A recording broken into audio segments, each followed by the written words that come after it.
So this talk is going to be about authenticity as a concept that is relevant both in philosophy and psychology, and is also relevant to personal growth in the sense of becoming more authentic. And some of the ideas in this talk were contributed by Ludwig Jaskolla. That's why I also put him here at the beginning.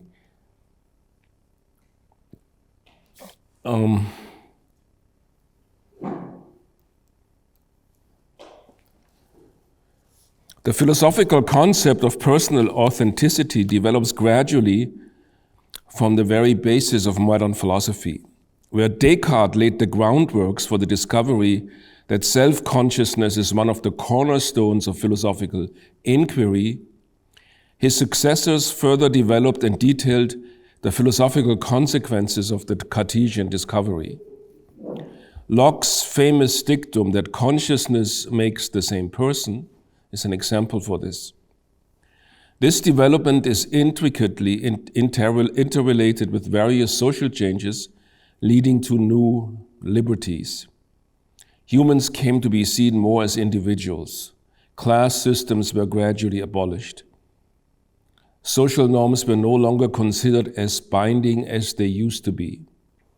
Certainly, this is an oversimplification of the socio-historical changes that took place during the Enlightenment, but nevertheless paints a truthful picture of this period. For Charles Taylor, arguably the most eminent philosopher working on authenticities these days, these two strains, the focus on consciousness and the development of new liberties, led to an age of authenticity within the Romantic period. Herder put forward the idea that each of us has an original way of being human. Each person has his or her own measure, his way of putting it. There's a certain way of being human that is my way. I'm called upon to live my life in this way and not in imitation of anyone else's. But this gives a new importance to being true to myself if I miss what being human is for me. Taylor argues that this Herderian conceptualization foreshadows the multifarious ways in which the demand for authenticity has shaped our lives in the contemporary world. But this is not a talk about the history of authenticity. Rather, I will propose a new system or a new systematic approach to classify these various notions that have been used in philosophy. For our current purpose, a minimal historical definition suffices. Authenticity denotes a normative claim. Every individual person is called to find her inner measure. It seems that as if authenticity would be a clear-cut and reasonably well-defined philosophical concept. And as you might expect, unfortunately, this is clearly not the case. Apart from the rather general and unspecific characterization that was just given, there seems to be no deeper consensus what authenticity consists in. In what follows, I will try to develop what I call a matrix analysis of authenticity. The classification which I propose in this paper revolves around two conceptual contrasts, which seem to be essential to different strains of interpretation that shape the entire current debate on authenticity. But first, I will provide a structural analysis of the concept of authenticity as introduced in the preliminary remarks. At its most basic structural level, authenticity describes the ability to cope with an inner tension within human existence. We find ourselves in certain states, and we must ask ourselves whether these states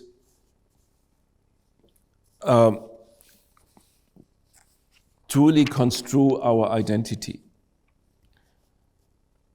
Secondly, there is the true self of the person, that which often non-consciously, as we just heard in the earlier talk, is perceived as part of the person's identity. Both psychologists as well as philosophers have made use of this model, and I call it the discovery model. So that there is an inner identity that can be discovered. Referring directly to Søren Kierkegaard, psychotherapist and psychologist Carl Rogers sums up the process of self-integration within his patients as the pivotal desire, to be that self which one truly is. Rogers often quotes Kierkegaard when he talks about these things. Kierkegaard even argues in an explicitly religious terminology that the self which is to be discovered is created by God. From Kierkegaard's perspective, the human person can overcome despair only if she accepts that she is created in a specific way and therefore accepts and discovers her true self. This then is the formula which describes the condition of the self when despair is completely eradicated. By relating itself to its own self and by willing to be itself, the self is grounded transparently in the power, divine power, which posited it.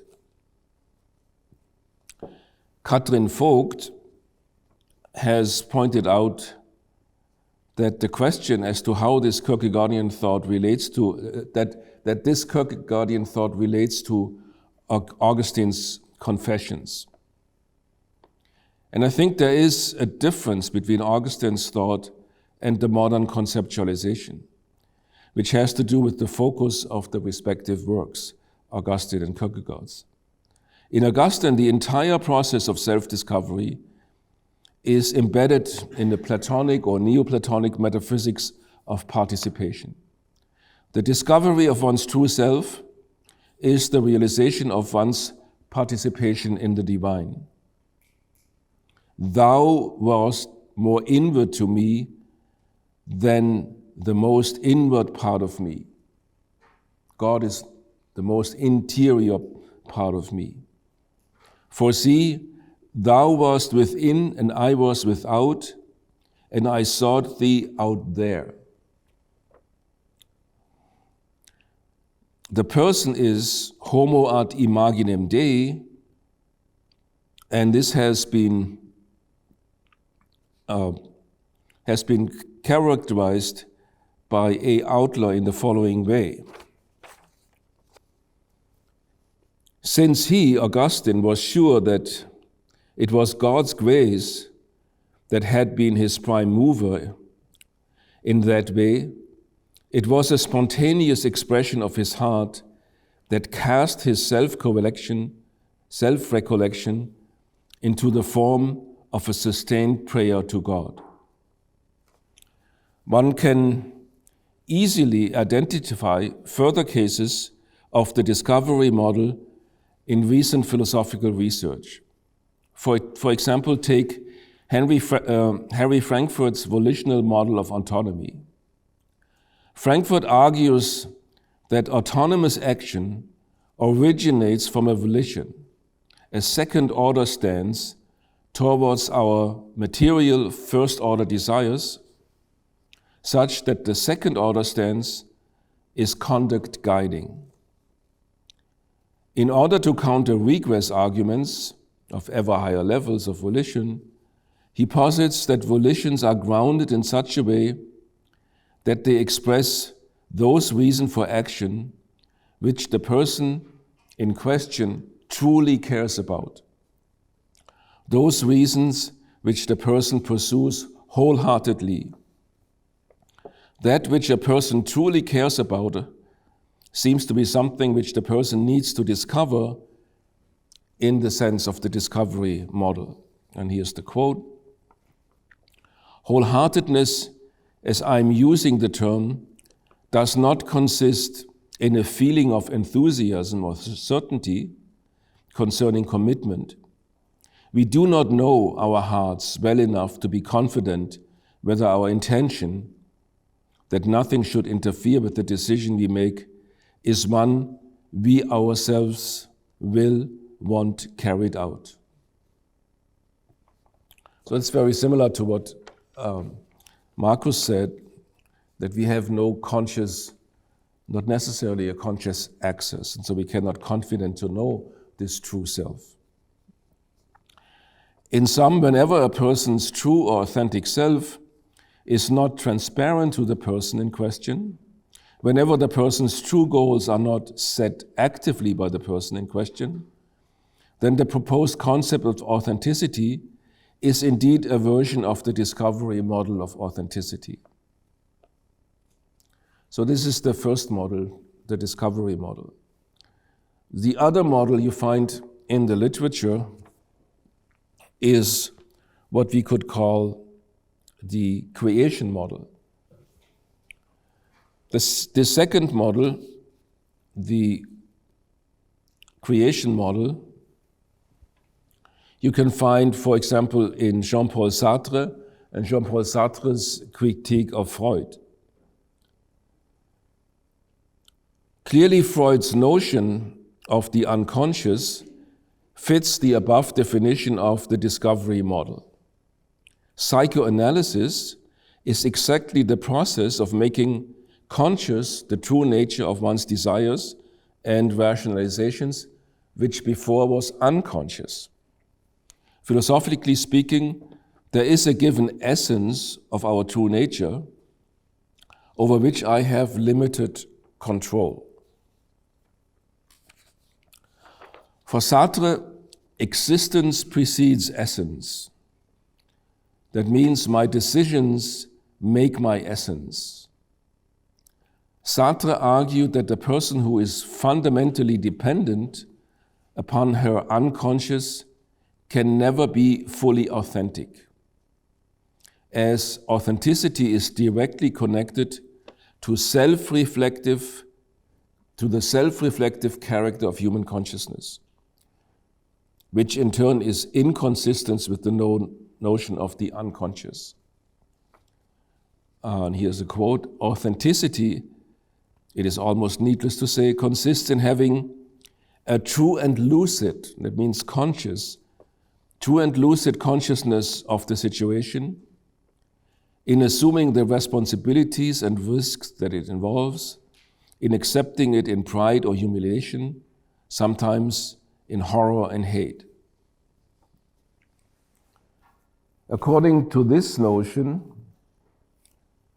of authenticity, it is inextricably intertwined with the human capacity to relate to themselves and make decisions which shape the person. So there is a process of self-creation or self-actualization as opposed to self-discovery. That's why it's the creation model. The creation model might thus be seen as the converse to the discovery model, whereas the ultimate goal of authentic living for the discovery model is the unveiling of who the person truly is. For the creation model, it is paramount what the person makes herself to be, which is not in any way predetermined, also not hidden in the unconscious, but up to the person's conscious decisions. Clearly, the radical or austere versions of the creation and the discovery models describe two extremes on a spectrum. The now somewhat old-fashioned term of the 90s and 60s of self-realization, Selbstverwirklichung in German, carries both meanings, the self-discovery and the self-making. Nevertheless, it seems to be a helpful classification to rank conceptualizations of authenticity as how they are located on this spectrum between like self-discovery models and self-realization or creation models on the other hand.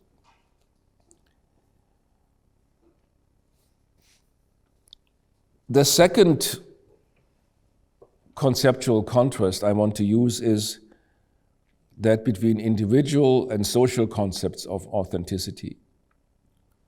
So this second conceptual contrast originates from two perspectives on what it actually means to lead an authentic life. This second contrast is concerned with the question as to whether authenticity is an individualistic or a social concept. The first side of the contrast argues that authenticity is to be conceived of in merely individualistic terms. In authentic living, it is paramount to be true to yourself. The above developed contrast between discovery and creation model was carried out entirely within an almost solipsistic manner. It seems that this first individualistic perspective can be detailed along those classifications. The second side of the contrast is something I haven't talked about yet, and that argues that authenticity is to be conceived of as a certain kind of relationship through which the person in question engages with others. As Oshana puts it, inauthenticity of the sort which Karl Jaspers and May speak in psychology, the sort that enervates autonomy occurs when the subject of deceit is what is most distinctive of and essential to a person's life, that is, their relations with others and their relation to their own legacy, social legacy. So I become inauthentic in relation to others, or authentic in relation to others, or with regard to my own social legacy. In consequence, this social concept of authenticity turns our attention to those inherently dialogical, even second-personal relations, which are essential to leading a good human life. If being authentic is connected to leading a good human life, Aristotelian eudaimonia, and leading a good human life in turn is dependent on meaningful relationship to others, then living an authentic life cannot be completely independent from having these meaningful relationships. And this is the point, quote is again up here, that was made most forcefully by Charles Taylor in his book, The Ethics of Authenticity, in 1991. In a Hegelian tradition, it is for Taylor the relation of recognition, Anerkennung in German, that plays a pivotal role in developing one's own identity, both at the level of significant others and at the level of the society as a whole.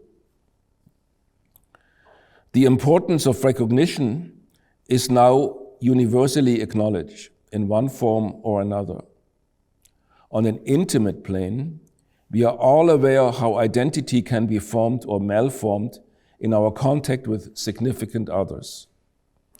On the social plane, we have a continuing politics of equal recognition.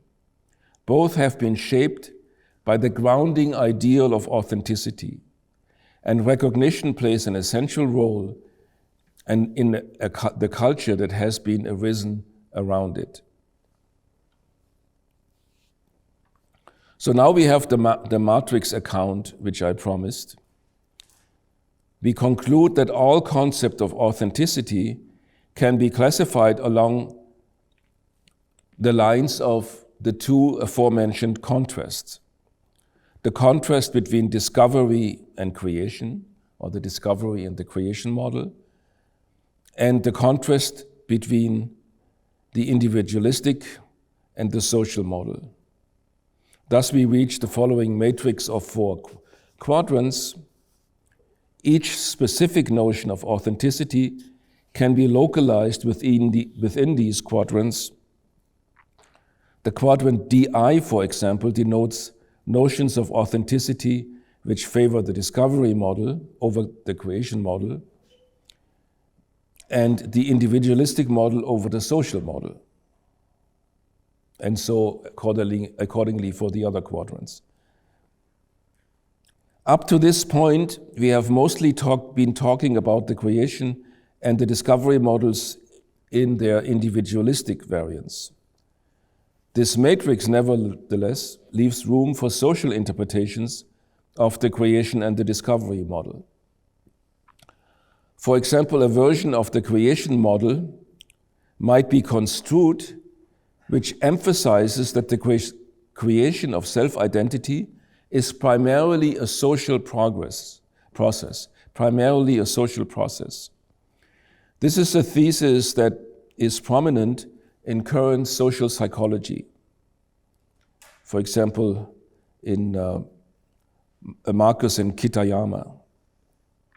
Social variants of both the creation and the discovery models have, however, seen less philosophical coverage than individualistic ones. Of course, they have seen philosophical coverage as well. But still, one could say that major strands of modern philosophy still have inherited, up to this day, a certain Cartesian outlook with his inherent solipsism. The matrix allows for both a coarse-grained and a fine-grained analysis. An analysis at the coarse-grained level uses solely the whole quadrant, so to speak, as an umbrella category. Thus, we only get the 4 categories and nothing finer, each corresponding to one of the 4 quadrants. A fine-grained analysis, however, will differentiate between locations even within the single quadrant, allowing, for example, for a model that is placed relatively near to the center.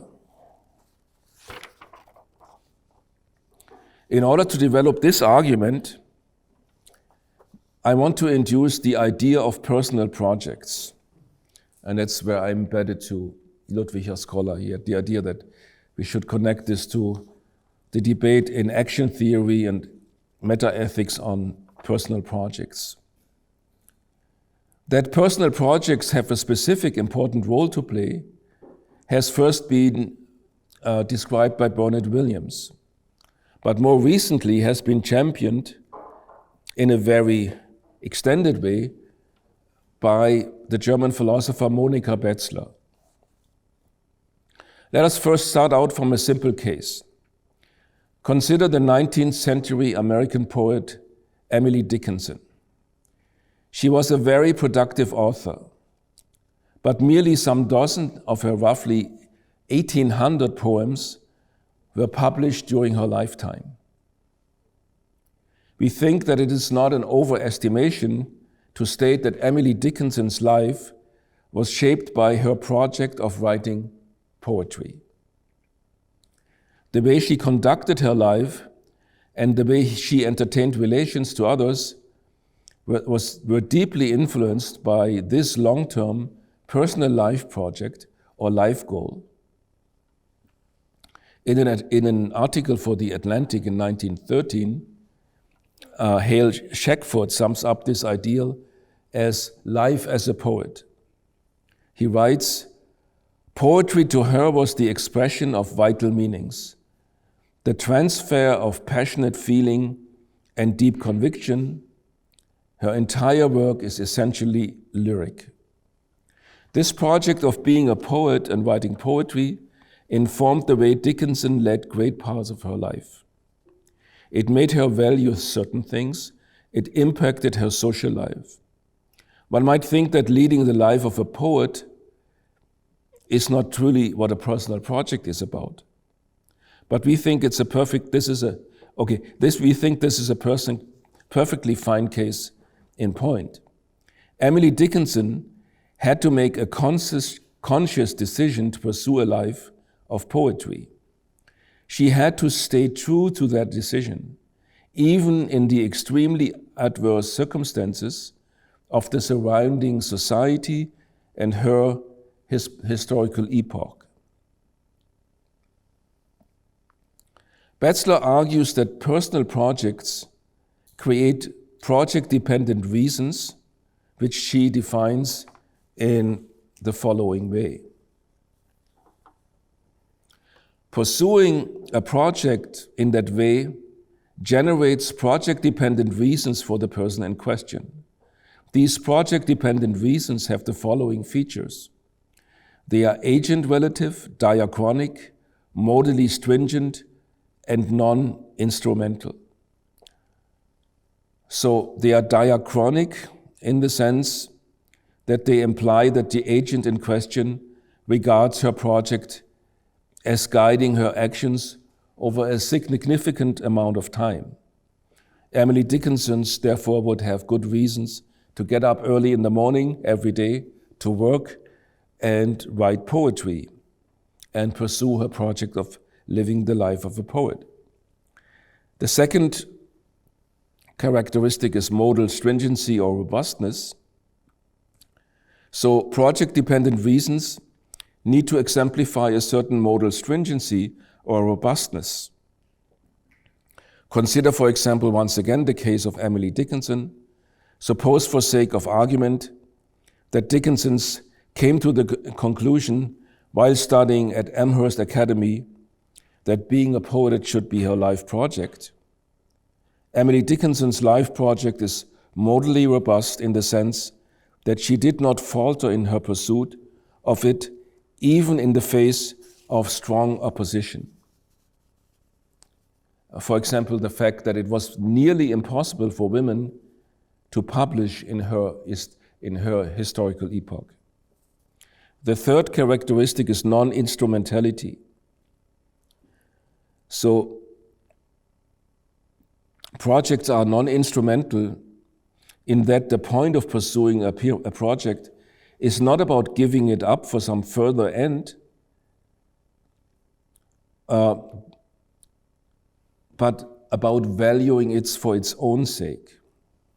Valuing it for its own sake. Once again, let us look at Emily Dickinson's career as a 19th century poet. It seems detrimental to Dickinson's self-concept as well as to her project that she does not pursue the respective project just for reasons as, for example, fame or fortune or money. Psychologically speaking, Dickinson would then not be intrinsically motivated, but externally regulated if she did it just for fame or money. Thus, in Ryan and Deasy's terms, leading to an alienated life. In Dickinson's case, this is especially interesting because she received almost no social recognition for her work during her lifetime. Recall that most of her poetry remained unpublished until after her death, and that she had to publish anonymously because of her gender.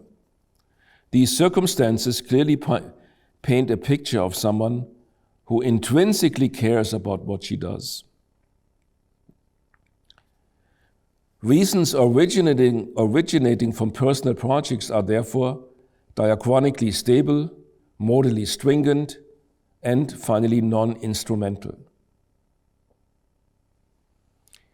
In the classification of the self-determination theory in psychology, SDT, by Ryan and Deasy, pursuing something for its own sake is only the case for intrinsic motivation and full autonomy.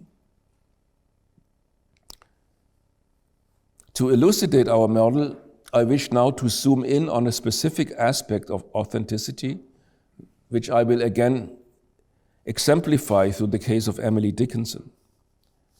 I claim that the generation and pursuit of long-term project is characteristic of our existence as persons. Monica Betzler thinks that projects contribute to a person's normative identity and self-understanding.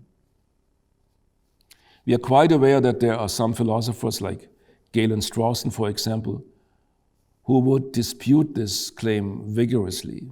But anyhow, it is my hypothesis that long-terming projects are constitutive of the process of developing a certain authentic sense of self, exactly in the sense that was developed earlier in psychological terms by Marcus.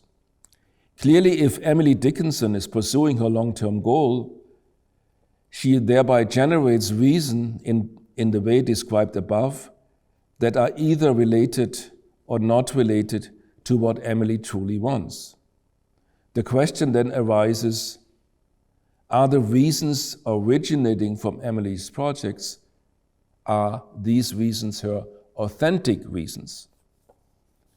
And earlier I argued that there's often a tension between a given, mostly unconscious, intrinsic mental nature of a person, and on the other hand, her explicit propositional self-concept, which Marcus called the ego as opposed to the self.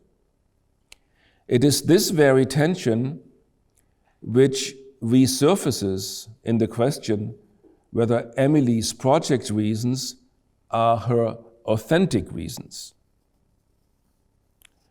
So, how do we know this? How do we form a self-knowledge in this case?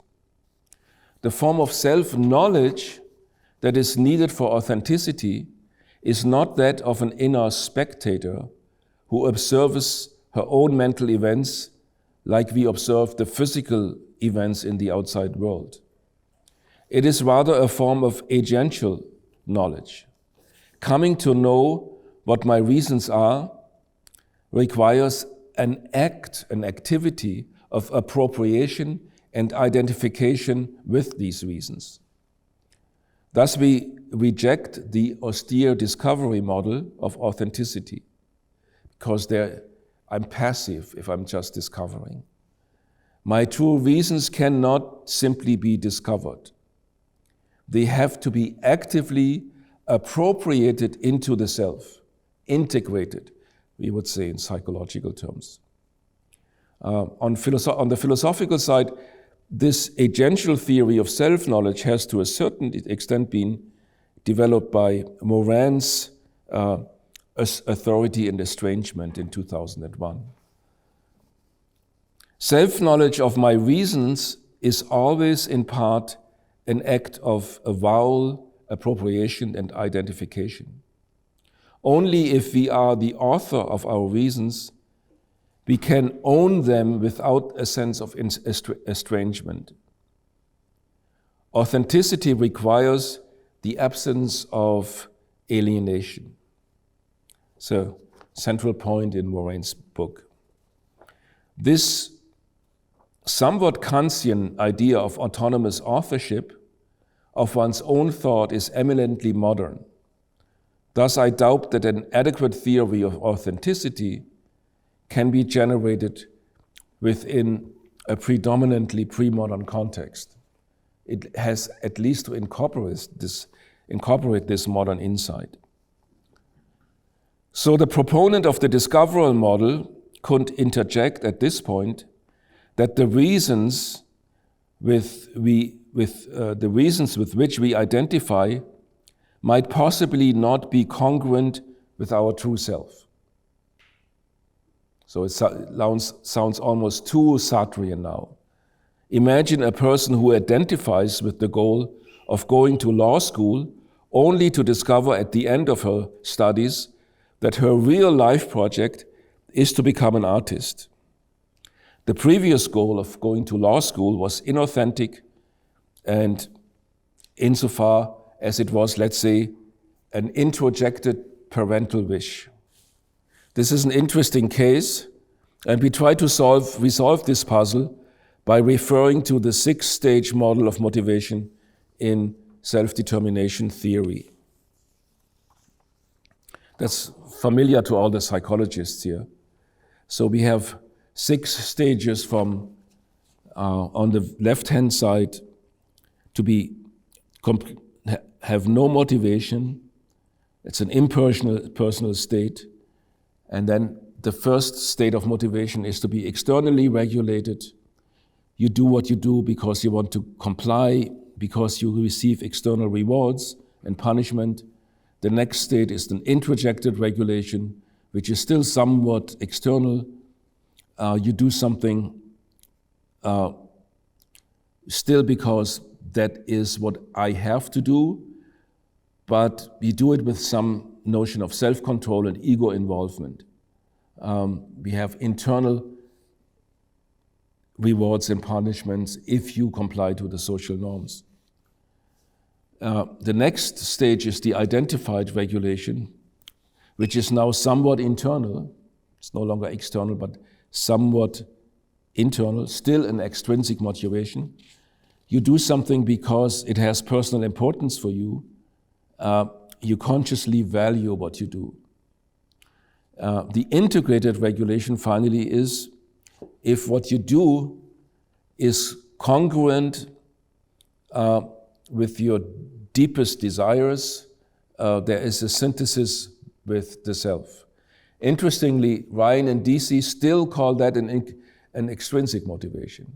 And an intrinsic motivation, if you do something not because it relates to your deepest desire, but merely entirely because it's inherently good or inherently satisfying. So you are more or less out of the picture.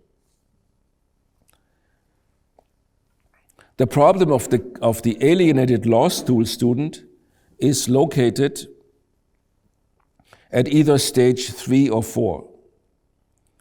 The easiest case would be if the goal of going to law school was simply an introjected parental goal which was pursued with self-control and ego involvement. This might still be called a personal project, but it is obviously an alienated project. The more interesting case is located in stage 4. Here the student has identified with the goal of going to law school, considering it important and valuable, but still the synthesis with the self is deficient. Identification alone is not sufficient. Here the proponent of the discovery model has a real point. Autonomous valuing of a project is a necessary, but not a sufficient condition for making it an authentic model, an authentic project. A project is only authentically mine if it is congruent with my full self, including especially the unconscious basic needs and other aspects over which I have no conscious control. That is why Ryan and DC distinguish between identified and integrated regulation.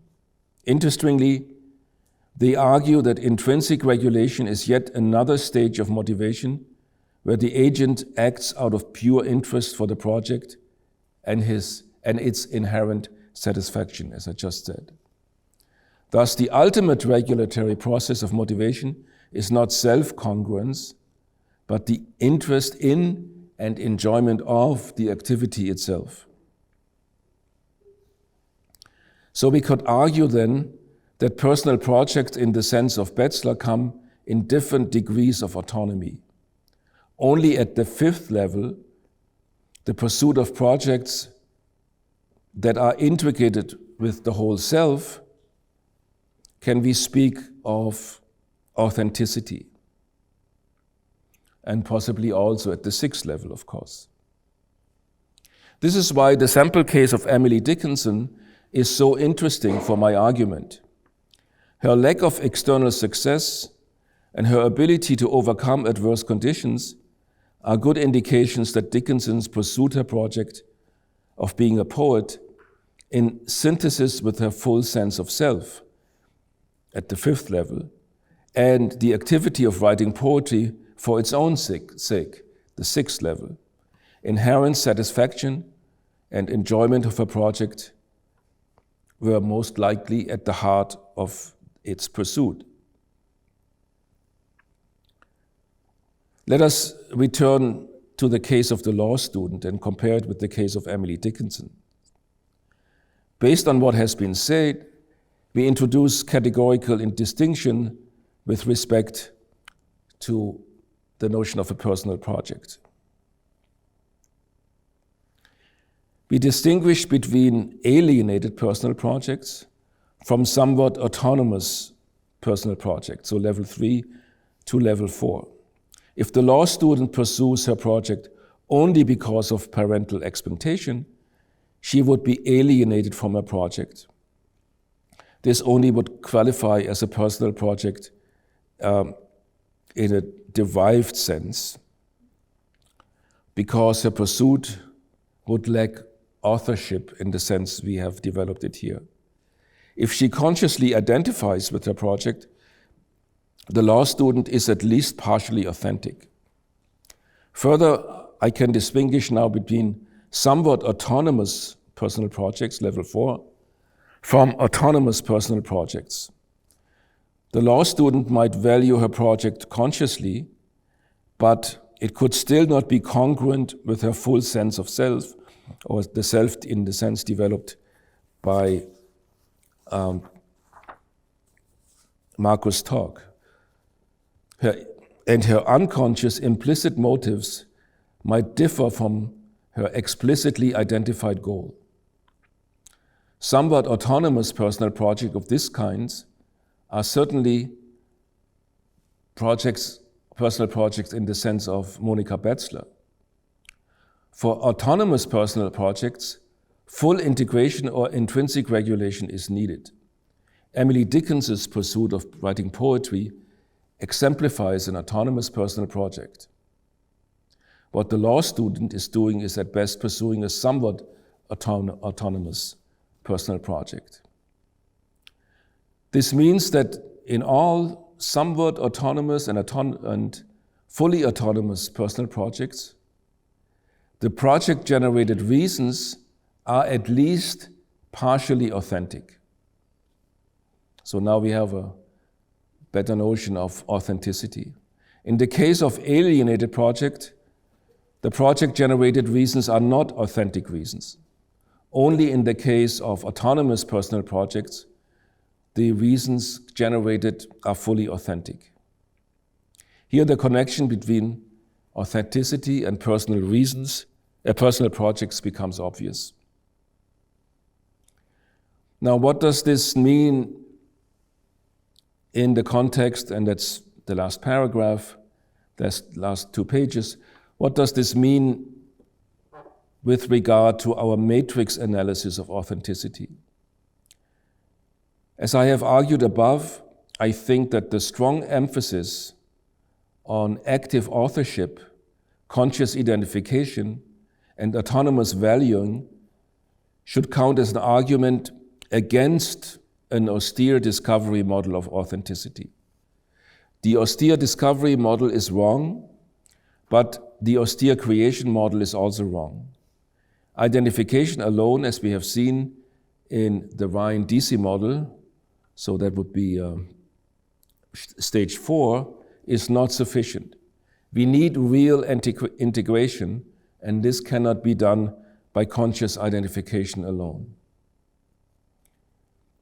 Real integration is not under the conscious control of the mind.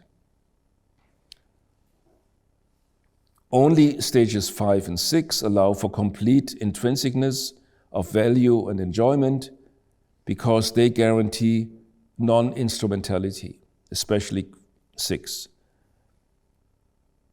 So, where should our model be located within the quadrants of the model? Let's go back to the author we dealt with earlier,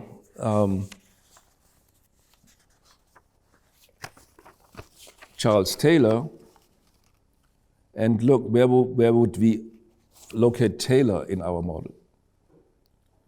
So Taylor argues that being authentic is being true to ourselves, and that this can only be achieved by connecting to a wider whole, a social dimension. So if authenticity is being true to ourselves, a quote by Taylor,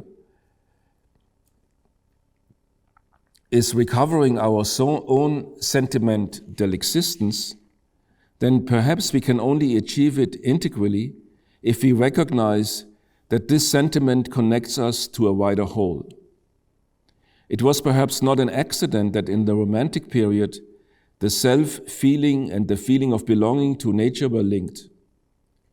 Perhaps the loss of sense of belonging, though a publicly defined order, needs to be compensated by a stronger, more inner sense of linkage. Perhaps this is what a great deal of modern poetry has been trying to articulate. And perhaps we need few things more today than such articulation. So against this background, I would locate Charles Taylor as follows. He is more on the side of the social dimension, and he is clearly more on the side of the discovery model than the creation model. But with a more fine-grained position, where I don't look at the entire quadrant as a whole, I might locate him somewhere here. What about what I have just suggested? Where would we locate our own model? As I have argued above, I think that the strong emphasis on active authorship, conscious identification, and autonomous valuing should count as an argument against the discovery model of authenticity, at least in its austere form. Thus, the austere discovery model is wrong. But as I said, the austere creation model is also wrong.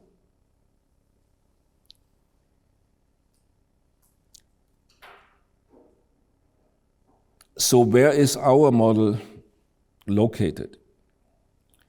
We have been clearly arguing within a more individualistic framework, since personal projects are almost always integrated in a greater social environment. We don't want to argue for too strong an individualistic emphasis. But with my somewhat Kantian focus on authorship and agential avowal, I'm clearly also located in the creation quadrant.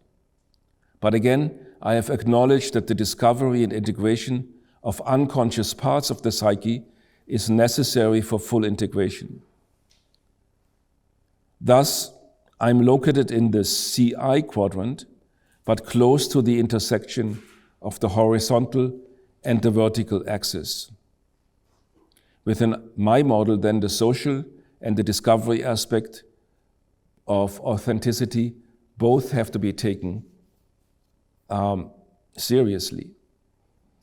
So even at this fine-grained level, then, with our model, we can pinpoint the differences between different psychological or philosophical approaches to authenticity and locate them on the overall matrix of the four quadrants according to the two lines of two dimensions, from social to individual and from discovery model to creation model. Thank you very much. I think we have Yeah, we have 10 minutes for questions.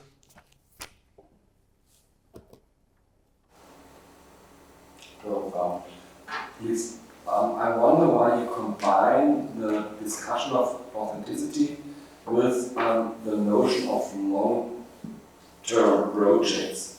And I would say I'm so much more than the sum of my projects. And I would argue if you combine that in that way, it's clear that you are forced to come to the creation project, to the creation model. But I would say it's a decision you made in the beginning of your hermeneutic process. In that second, you decide to start with a project notion. You are forced to end with the creation model. I'm not saying that project is the only aspect of authenticity. I'm not identifying to be authentic is to have authentic reasons for your life projects. And that's the same, that's the definition of authenticity. So I took life project as an example of what it means to live an authentic life. So if your life projects are not guided by authentic reasons, and life projects are reason generating, and if your life projects are not guided by reasons that are authentic, then you're leading an inauthentic life. So that was just an example to clarify what it means to live an authentic life. But you're perfectly right. So in my background, my metaphysics is of course a self-realization metaphysics. And so I'm somewhat more on the Sartrean side, even though the Sartrean model in its totality, that I create myself from nothing, so to speak, is obviously wrong. It's empirically wrong, it's psychologically wrong, it's theologically wrong. It's just Sartre. But still there's an important insight there. So it's the idea of Rousseau that there is something Mother Nature or God implanted into me, which all I have is to discover. And there's nothing for me to do in terms of, I'm not a co-creator of God. It's all done, it's all fixed, and I just have to accept it. And that's obviously also wrong. So I want to emphasize the idea that to be alive, to be a human being, even to be an entity, I would say, is to self-create, to self-realize. So you perfectly sensed, why did I pick the project of, or why did I so willingly accepted the idea of Ludwig Jaskolla? Explain that with the projects is because it perfectly fits my metaphysics. So that's, yes. So thanks for this. And actually what you just said about Sartre is interesting because I interpret Sartre as actually being much closer to your own view. Okay. Yeah. Where authenticity is something like, moving with a kind of awareness that you're always in a certain kind of bad faith. And that bad faith isn't just transcendence and self-creation, but also your facticity, right? And so you're kind of moving about in this space, but doing so authentically, which I think would kind of put you, Yeah, that's interesting. What are you talking about that? Yeah. But my question has to do more with the DC and Ryan stuff. Because my students get barraged with that, my Chinese students get barraged with that in their first year seminars. And so they always come in talking about extrinsic motivation, intrinsic motivation and stuff. But it's been interesting to me to compare that to the notion of Bernard Suits on work and play, where he talks about basically like with work, we pursue things for instrumental, pursue things instrumentally, we take the means to these ends that we desire. When we play, basically we take the ends in order that we may take the means, right? So the kind of order is reversed. And so this kind of autotelic intrinsic motivation is in there, this idea of enjoyment, doing it for its own sake, and so on. And it always makes me wonder whether authenticity understood in having this kind of intrinsic motivation then becomes also a matter of extreme privilege. Because it's, and that might not be, that's not actually an objection to the view, it might just be like, look, this is a characteristic of oppression, right? Is the inability to be able to become authentic in a certain kind of way. But how that would relate with this kind of social aspect, because so many people cannot undertake projects that they inherently enjoy or derive inherent satisfaction from just by virtue of their kind of social positionality or psychological makeup or whatever. Could authenticity be a reflection of privilege of that kind? I very rarely utter Marxian thoughts, but in that case, I would say Marx was perfectly right. They live a life of alienation exactly because of that. There still might be possibilities to integrate that and become motivated for this. So I do this job because my family is so important, the most important thing for me, and with this job I can sustain my family and might be able to integrate this. But there was a lady who sold sausages in Kaufhof am Marienplatz. And she was like making 6,000 euros a month.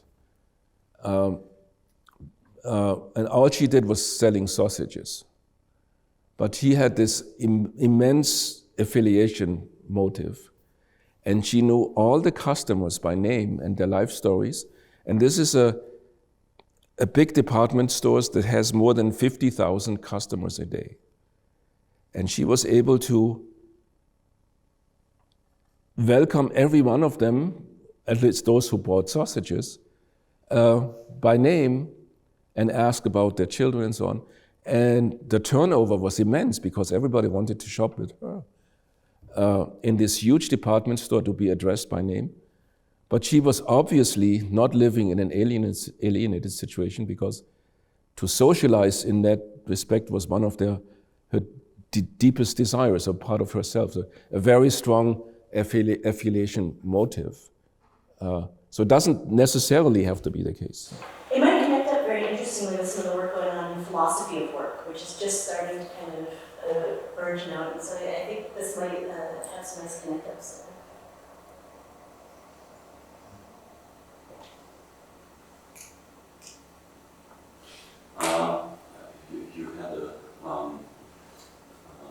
You mentioned only one way that maybe intrinsic regulation may be less instrumental than integrated regulation. Mm-hmm.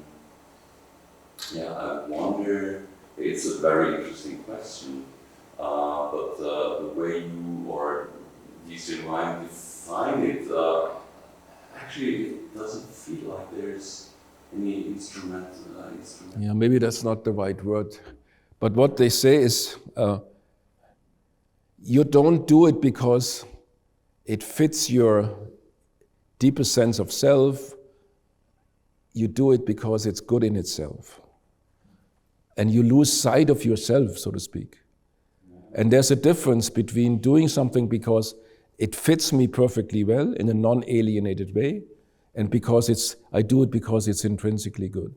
And philosophers have a huge debate about this, about humanism and non-humanism, and humanism and motivation. I don't want to open this up here, but here you have, from the side of empirical theory, you have exactly that distinction, that sometimes the thing itself is motivating, and not so much that it touches something in me psychologically that then provides the energy. The energy is sort of coming from the outside. I think a very good example might be of this internalization goes out to identify which stage you are. for us scientists is when we get emerited, will we still go on writing books intrinsically? On what stage will we be when we say, wow, that was a nice time, now there's family, and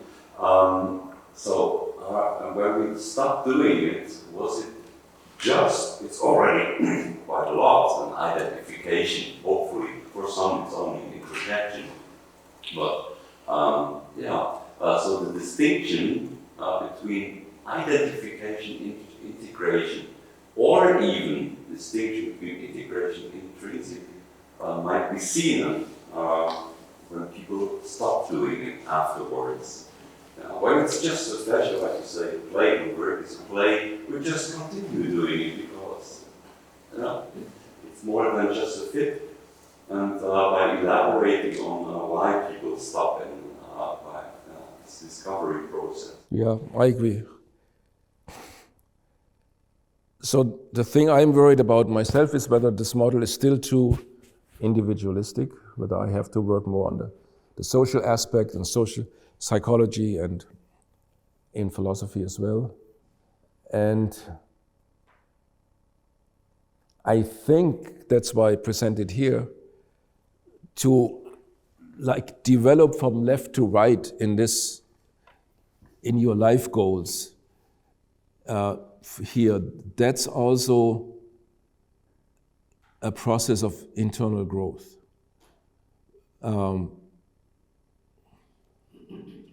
It is probably partly discovering something about yourself, but defining the right things that let you grow. That's the active process. And if you discover something, it has to be appropriated. It has to be an act of avowal and an act of identification, and not just of acceptance. So that's the entirely modern aspect. I think that's very important for me as well, and that puts it more into that creation model than it puts it in the discovery model. Even though I don't, those are continua. So I don't want any kind of austere creation model, and I would be happy to learn if my characterization of Sartre is wrong. I took it from very polemical passages when he talks about Freud. And then when Sartre talks about Freud, he got it all wrong, so that we somehow have to discover the subconscious by association, free association, and we find what we really want, what our true motives are, if we get away from our rationalizations and find what the therapist discovers via free association, which is hidden, and Sartre thinks that's totally wrong. And maybe that's not the whole Sartre. I'm willing to accept that.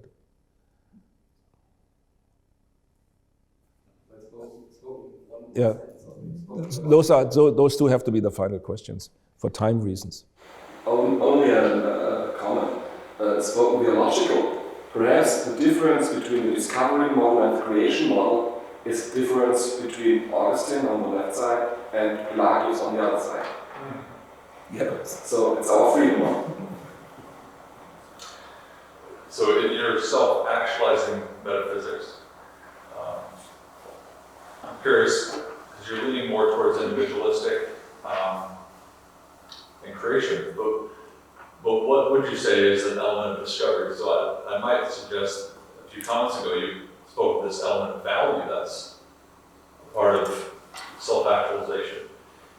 Are we discovering values as purely relative in relation to our particular person, what's possible, or is there a domain of value and actual of authenticity is discovered? And if so, is that an avenue towards a theological dimension that presumably would be part of this? Well, there are several dimensions. I think it's plainly wrong that we start from a tabula rasa and create ourselves. That's no finite entity can fulfill that ideal. So there is so much that was given to me by genetic inheritance, by early education. I was shaped by a culture, that's where a social aspect, parents, and that contributes to my nature. But if I don't actively appropriate it, I will be alienated from it. That's so to speak. That's the aspect. It is there, but I don't. If I just passively receive it, and then there's the theological point. Of course, there is a will of God for me, but if I do not actively identify with it, if the will of God makes me a passive puppet on the strings, then again, I think it leads to alienation. So there are things to be discovered, like inheritance, upbringing, social context, the divine will, what is God will for me. But this cannot be appropriate if I destroy myself. There's a famous Hegel quote: Selbstvernichtung ist die letzte List der Vernunft, das Opfer zu verhindern. I cannot translate that into English. So sacrifice. If you destroy your autonomy, you also destroy your sacrifice. So even if I sacrifice many of my wishes and acknowledge God's will for me, and if it's not me doing this freely and actively as an act of self-realization, it's not a sacrifice. Selbstvernichtung ist die letzte List der Vernunft, das Opfer zu verhindern. Yes. Well, I think there's so much truth in your model and self-determination theory, but what we may miss is the dynamics. At least it's not so much addressed. Maybe it's there. It looks like self-actualization, finding yourself, being authentic. It's like a linear process. But what if your needs or interests change? And you end up, I discovered it, but now my needs change. I need to start a new discovery process. So maybe it's much about balancing different needs and interests throughout your life. So many developmental theories. Perfectly right. I haven't talked about this, and this would have to be added. All I wanted to do in this short paper, to develop a model like this, where you see that it makes sense to put Charles Taylor here, and it also does make sense to put me there. And so you can see the difference between the two approaches. So if that works, I'm happy. I didn't want to do more. Yeah. So Taylor could be this person 10 years later, maybe. So I hope so. No, I mean, it's a little bit against the humanist idea that we come to this world and we are basically a whole already and we have to discover it. So there are developmental ideas saying that's one of the reasons why I'm less on the discovery side and more on the creation side, because the whole process is a process of self-actualization and not so much of self-discovery.